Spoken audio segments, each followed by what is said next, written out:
Seja bem-vindo a mais um momento da Comunica RH para a nossa rúbrica de Empresas que Marcam. Pretendemos dar visibilidade às empresas que colocam as pessoas no centro do negócio, partilhando as suas boas práticas na área de gestão e liderança do capital humano.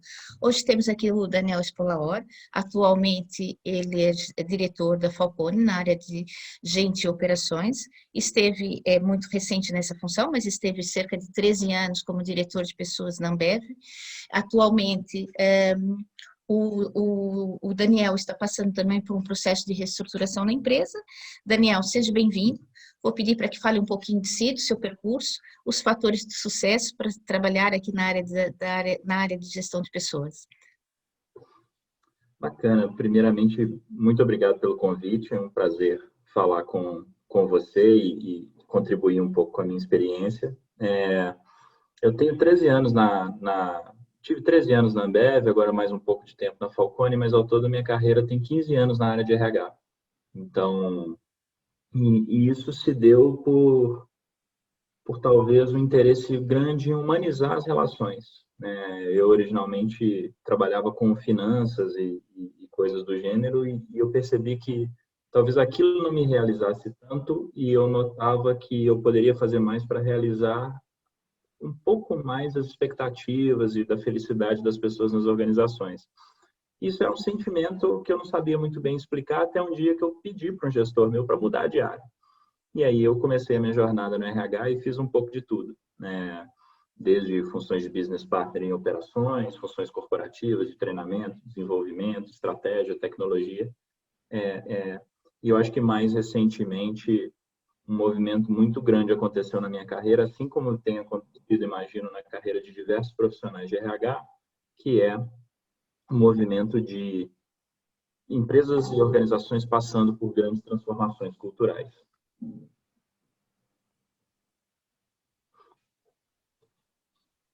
Olá. Oi, você está me ouvindo? Sim, sim, Daniel.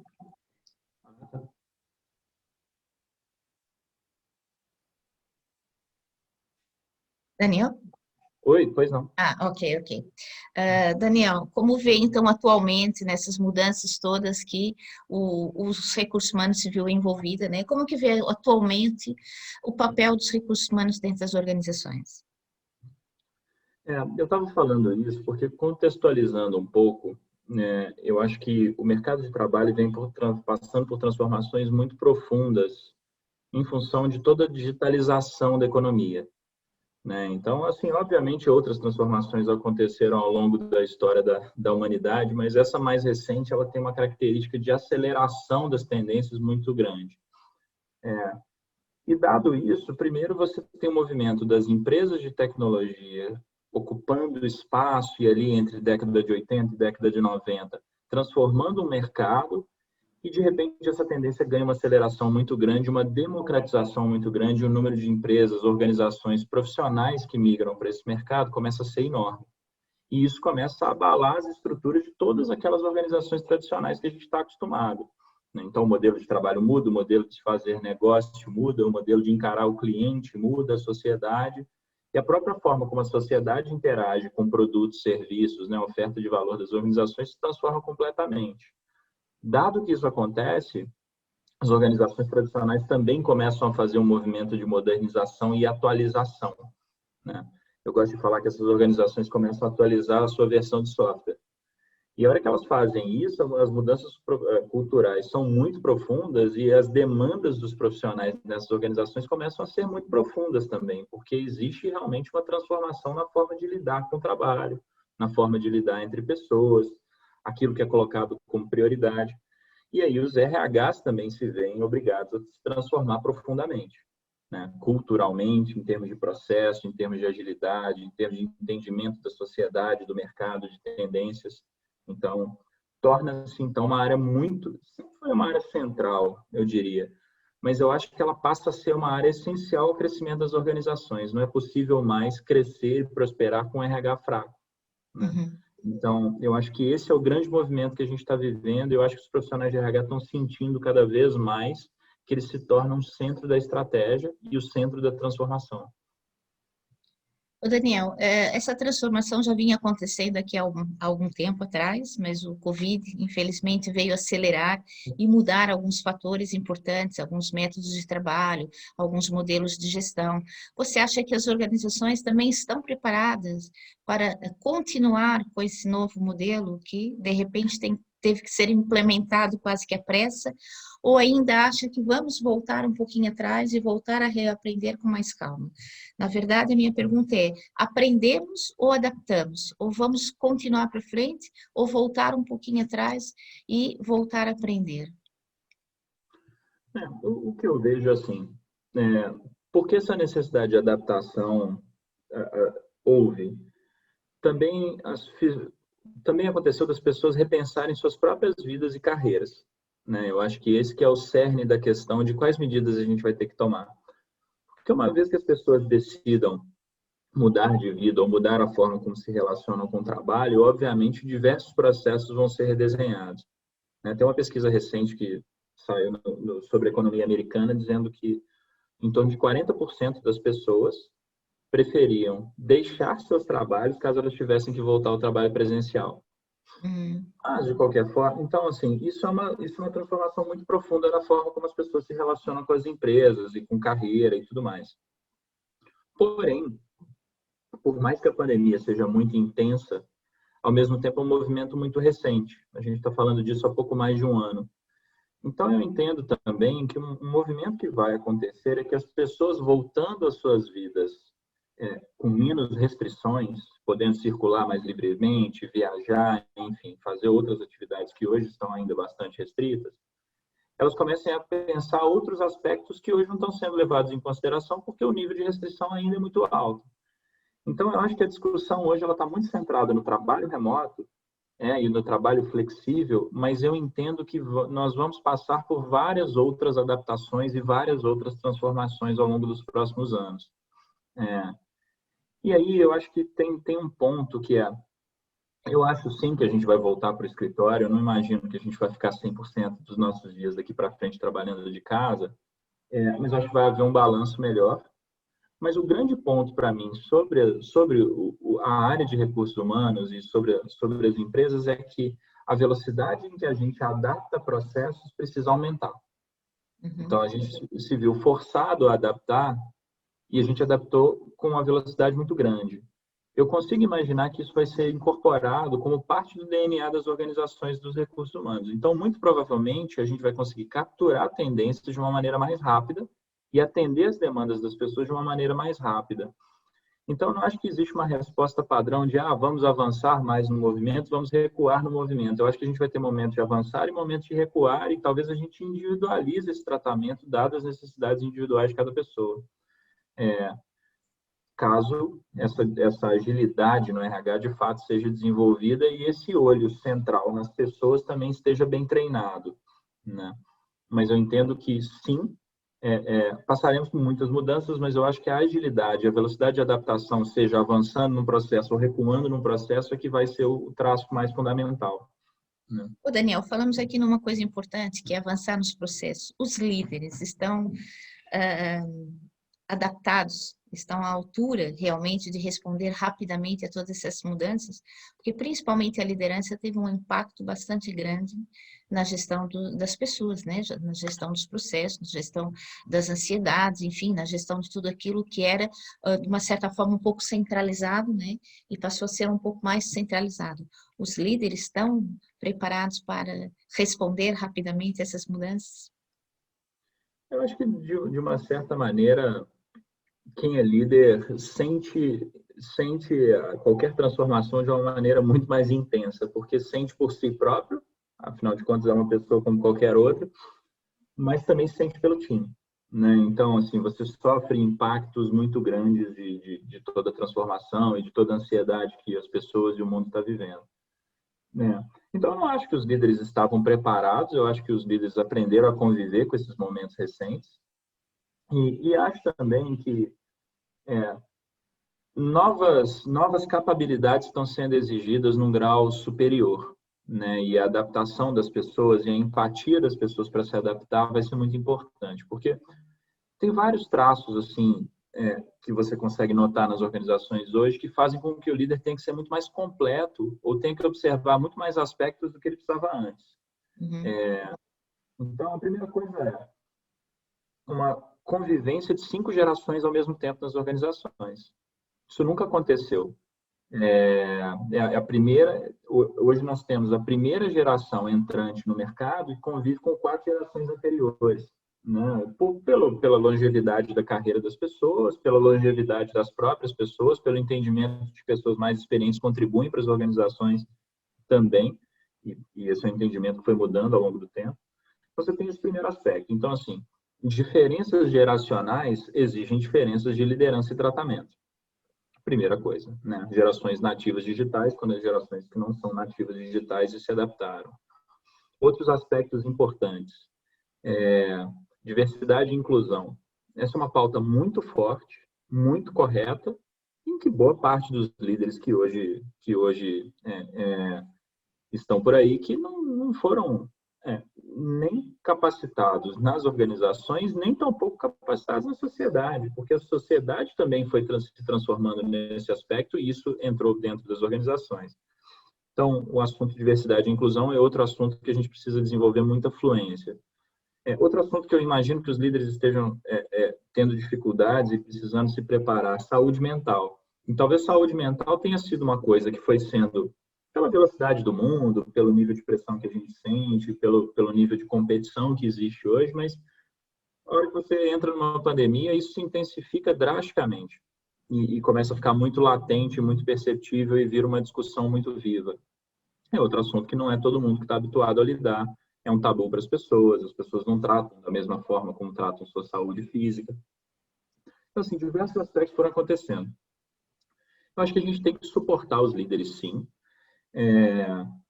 Existe um cuidado de entendermos que esses líderes também são pessoas passando pelos mesmos dilemas, então, na verdade, eu acho que é muito mais um trabalho de acolhimento, empatia, suporte, do que um trabalho de olhar para os líderes e dizer assim, vocês não estão preparados, vocês precisam se preparar. Eu não acho que é tão simples quanto isso. Até porque, de novo, né, a velocidade com que as coisas evoluem, a velocidade com que os processos mudam, etc., fazem com que o próprio RH e outros gestores que tenham mais sensibilidade para esse aspecto olhem para determinados líderes e saibam individualizar o desenvolvimento desses líderes, né? Então, sim, eu acho que os líderes estão tendo um desafio bem grande e bem menos usual do que eles estavam acostumados. É um grande desafio, na verdade. Fala-se muito das pessoas no centro do negócio, né? O RH no centro do negócio. Na verdade, o que é as pessoas e o RH no centro do negócio? Eu acho que tem relação com aquilo que eu estava falando no início. As organizações estão se transformando, mas a organização não é uma coisa etérea, né? Você tem uma empresa, eu trabalho na Falcone. A Falcone não é uma pessoa que eu abro uma sala e ela está lá, né? As organizações são salas entre si. E a gente fala muito de digitalização e de tecnologia e de velocidade das coisas e transformação e tudo mais, mas a transformação também é proporcionada e criada e concebida por pessoas. Cada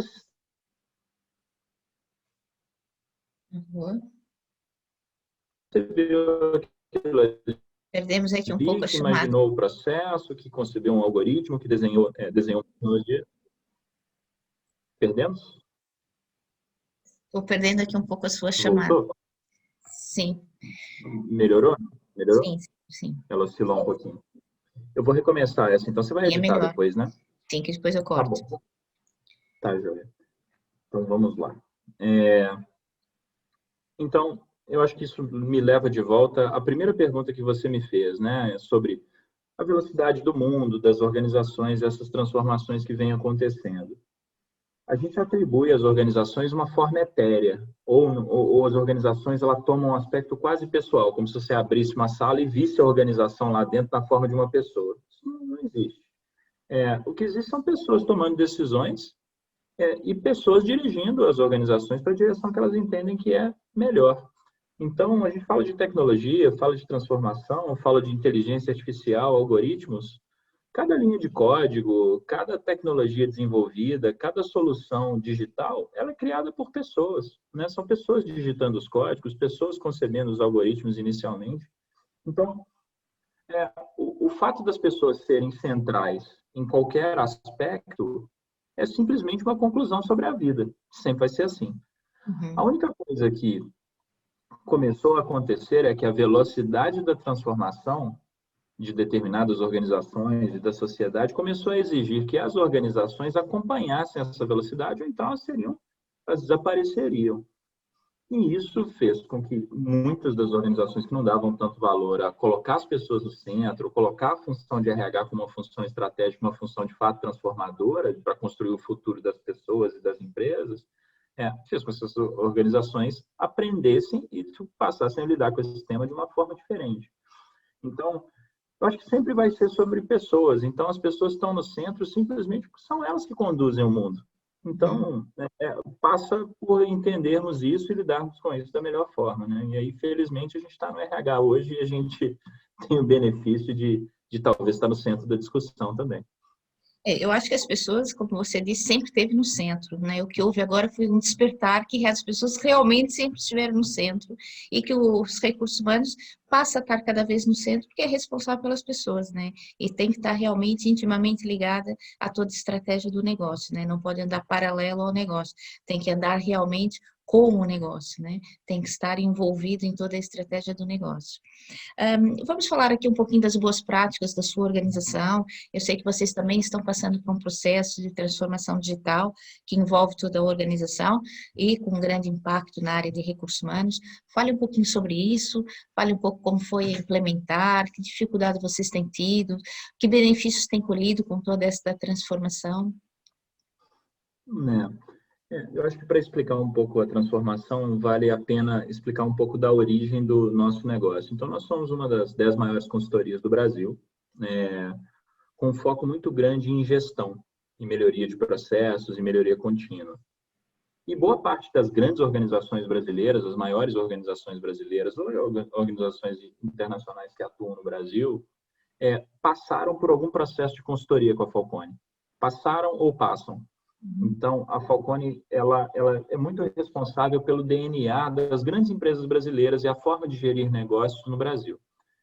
Então, você imagina que uma empresa que é consolidada dessa forma e tem essa fama e é conhecida no mercado como tal e tem a sua imagem vinculada a um determinado produto ou processo, no caso, consultoria em gestão, vamos chamar assim, obviamente você se coloca numa posição de destaque muito grande, uma posição no mercado muito forte, muito competitiva. Porém, obviamente, o mercado vai evoluindo e a demanda de gestão e a demanda por consultoria e a forma como as pessoas se relacionam com consultoria começa a mudar. As organizações amadurecem, elas aprendem a desenhar os próprios processos. Obviamente, sempre vai haver demanda, mas a gente começa a migrar para um modelo em que as organizações não querem mais resolver amplamente seus problemas, os seus sistemas de gestão. Elas querem resolver problemas pontuais que estão causando algum distúrbio naquele momento e elas querem uma ajuda mais profunda, mais especializada, talvez mais curta. Então, isso muda o formato de consultoria, a forma como os consultores atuam, o nível de profundidade que eles têm que conhecer de determinados assuntos, o nível de repertório que eles precisam ter. Não existe mais produto de consultoria pré-formatado. É muito difícil que isso aconteça. É muito maleável, né? O serviço final muda muito ao longo da prestação de serviço. Enfim, dado esse contexto, hoje as organizações começam a nos demandar muito mais insights, muito mais dados para tomada de decisão e a organização desses dados para que eles gerem informações de negócio relevantes. Então, a gente começa a transformar estrategicamente a consultoria muito mais numa empresa de insights, de dados, de análise de dados, do que propriamente uma consultoria. Porém, essa transição leva anos. E uma coisa que a gente precisa encarar é que determinados aspectos que faziam da consultoria uma consultoria de gestão, então, um apego muito grande a processos, um apego muito grande a metas, um apego muito grande a metodologia, dá lugar a um apego muito grande a repertório, a diversidade de opiniões, a profundidade com que consultores se especializam em determinados assuntos. Então, você tem especialização em gestão, mas gestão é uma coisa ampla, né? Gestão é a forma como você conduz qualquer área de uma organização. Agora não, agora a gente está sendo exigido sobre o conhecimento específico de determinados temas dentro dos nossos clientes. Então, até o modelo de formação das pessoas começa a se transformar. E a gente começa a alinhar com diversos outros aspectos que hoje fazem parte da gestão no mundo. ESG, por exemplo, sustentabilidade, diversidade e inclusão. Esses aspectos começam a ser incorporados no processo de consultoria e no serviço de consultoria. E esses aspectos, para que sejam incorporados no serviço de consultoria, precisam ser incorporados no mindset, na mentalidade dos nossos consultores e na forma como o nosso time trabalha.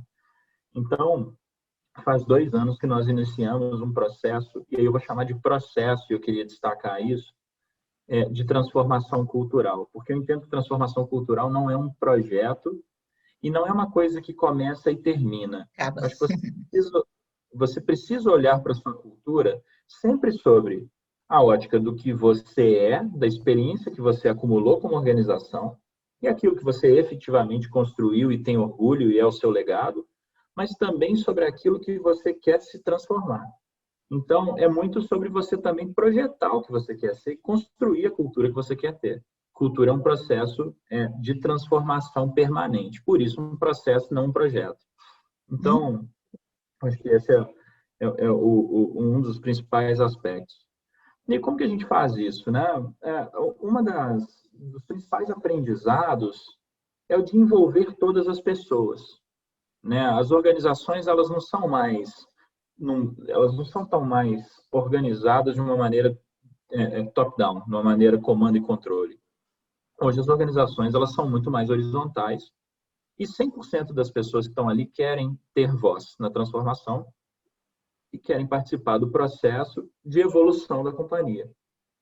Então, um grande aprendizado é que todas as vezes em que a gente teve uma discussão mais plural e que as pessoas foram envolvidas de forma mais ampla, o resultado final e a aderência àquele resultado final, ou aquele conceito final, foi muito maior. Todas as vezes que a gente se esqueceu disso, a gente precisou recalcular a rota e voltar atrás. Todas as vezes que as discussões foram hierarquizadas, a gente precisou voltar atrás. E aí eu acho que um aprendizado grande é isso, assim, é você saber reconhecer quando você erra essas coisas, porque um processo de transformação é sobre isso também, né? Erros e acertos, e você vai caminhando. A comparação que eu faço, até para as pessoas se sentirem mais confortáveis com esse tipo de mudança, porque ela é intensa, é que muitas vezes a gente tem um celular de uma marca e você é tão adaptado àquela marca que você não quer trocar para outra. Né? Então, hoje existe uma rivalidade muito grande entre dois tipos de sistema operacional de celular e as pessoas dificilmente trocam de um para o outro. É muito difícil isso acontecer. Porém, uma coisa que sempre acontece e que normalmente as pessoas não se importam nem um pouco é atualizar o software do celular. Você tem uma versão, depois aquela versão .1, versão .2. Você nem lê o que está sendo atualizado, você simplesmente aceita e atualiza durante a noite enquanto você está dormindo. Eu acho que a evolução cultural é muito mais sobre atualizar o software do que sobre trocar de sistema operacional. Porque se você fizer isso, você gera uma ruptura com o seu passado, com o seu legado, com aquilo que você é. Então, assim, abandonar suas essências também não é exatamente uma coisa saudável a ser feita, porém evoluir é importante, né? Então, esse é um pouco do processo. Eu falei de uma maneira mais teórica, mas, obviamente, isso depois vai estar tocando e vai tocar muitos dos processos sobre a forma como a gente faz as coisas, né? Porque você precisa efetivamente materializar a mudança, ela não é só uma discussão, né?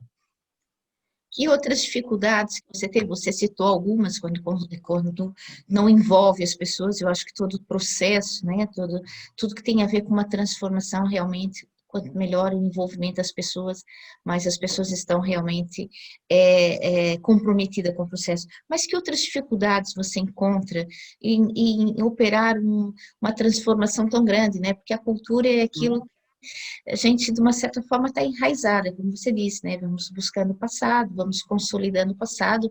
A gente realmente não deve romper com o passado, porque foi graças ao passado que chegamos onde chegamos, né?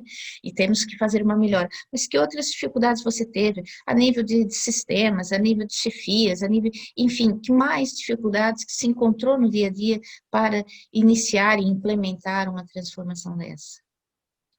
Uma que eu destaco muito, e eu passei por outro processo de transformação cultural na minha empresa anterior, e estou passando de novo, é a ansiedade das pessoas com a mudança. Porque, obviamente, quando você discute aquilo que você quer ser, você idealiza uma coisa que, teoricamente, é melhor do que o que você tem hoje. Então, obviamente, você quer sair daqui para lá, né? Você quer chegar logo naquele ponto, porque aquele ponto é melhor. Só Confortável, que né? é muito melhor, né? Você idealiza uma coisa, você está construindo uma imagem futura. E aquela imagem futura, obviamente, é uma evolução em relação ao que você é hoje, como organização. E as pessoas ficam muito ansiosas, porque elas querem que essa mudança aconteça logo. Elas idealizam a materialização dessa mudança logo.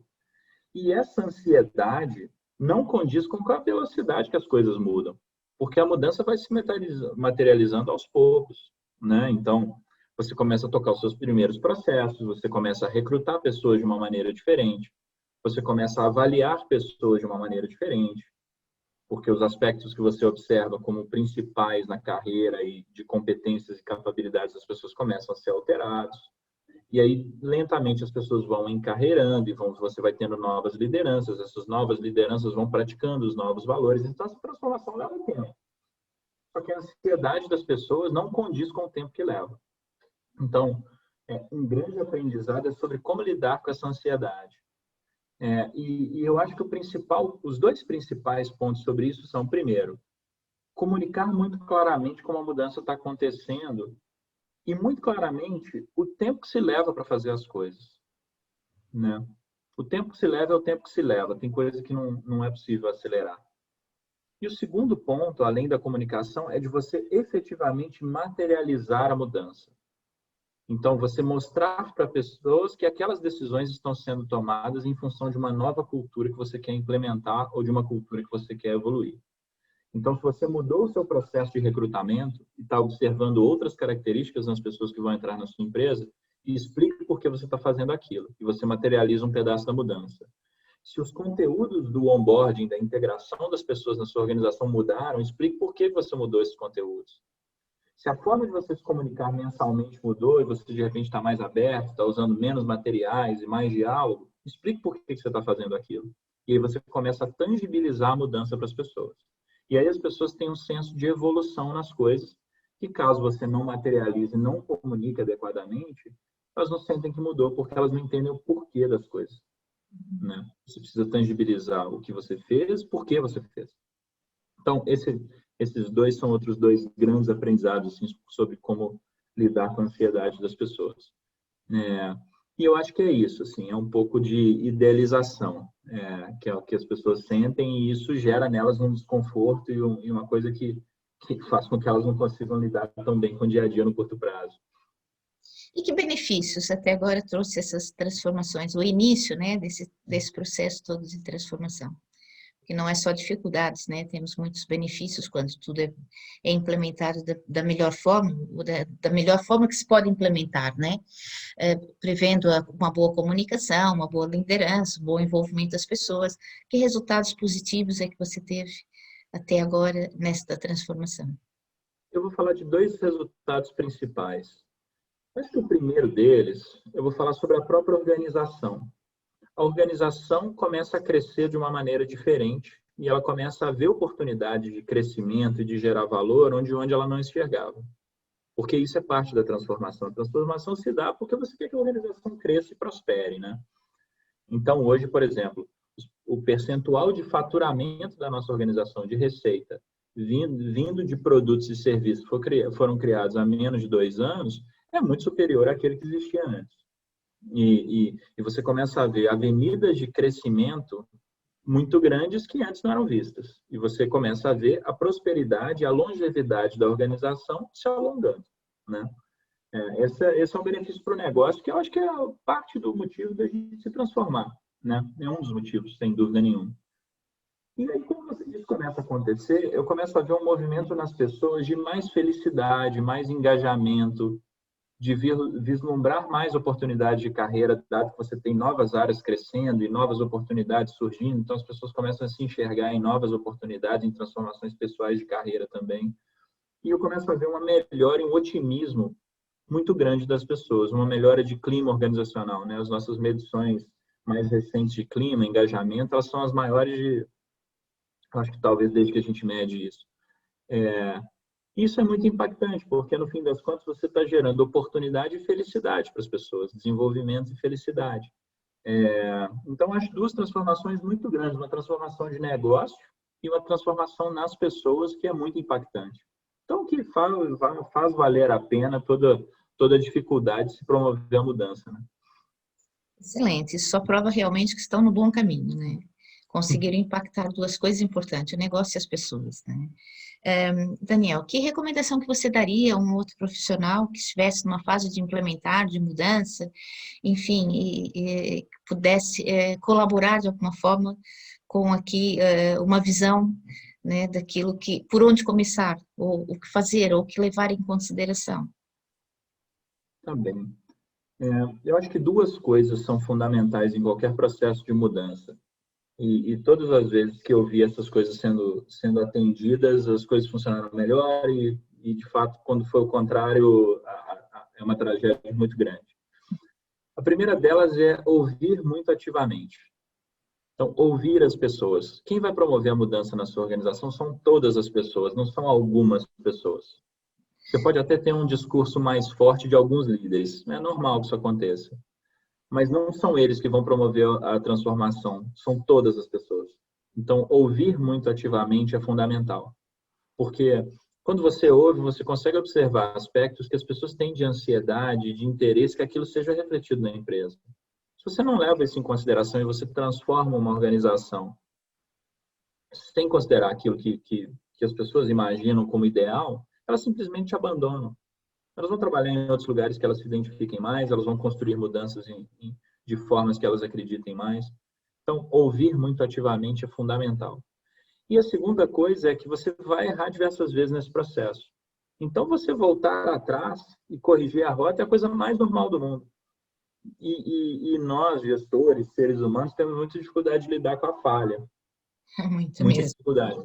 A gente tem dificuldade de aceitar, né? E corrigir o rumo, eventualmente, ter humildade de corrigir. E a gente tem dificuldade porque a gente se sente incompetente, às vezes, quando falha. E eu acho que a falha é parte do processo. Reconsiderar é parte do processo e é parte do aprendizado. Eu acho que, assim, os erros, eles são só erros. O mais importante é a forma como você lida com eles. Se você perpetua esses erros, você aprende e corrige o rumo. Com humildade, com empatia. Então, ouvir muito ativamente e saber corrigir a rota e saber errar, porque isso vai acontecer. É porque o saber errar é muito importante, né? Às vezes não é um erro, como você disse, é só corrigir a rota, né? Quando pensou, deveria chegar aqui, mas com o processo já não vale a pena. Temos que ir por outros caminhos, né? Excelente, Daniel. Não sei se você tem mais alguma coisa que queira partilhar, senão eu tenho aqui uma última perguntinha para fazer para si. Vamos para a última pergunta. Então, RH para si é o quê? Completo. Eu acho que é gostar de gente. Ótimo. Principalmente gostar de gente. Ótimo, realmente considero fundamental, realmente. Daniel, olha, gostei muito de falar consigo, gostei muito de conhecer as boas práticas. É muito importante perceber as empresas que implementam processos pensando realmente no negócio, porque o negócio é importante levar em consideração. Se o negócio não cresce, as pessoas não crescem, não têm oportunidade, não geramos emprego, não geramos uma série de coisas. Mas é importante também perceber como as organizações realmente consideram as pessoas em todo esse processo. Gostei muito, espero poder voltá-lo a ver.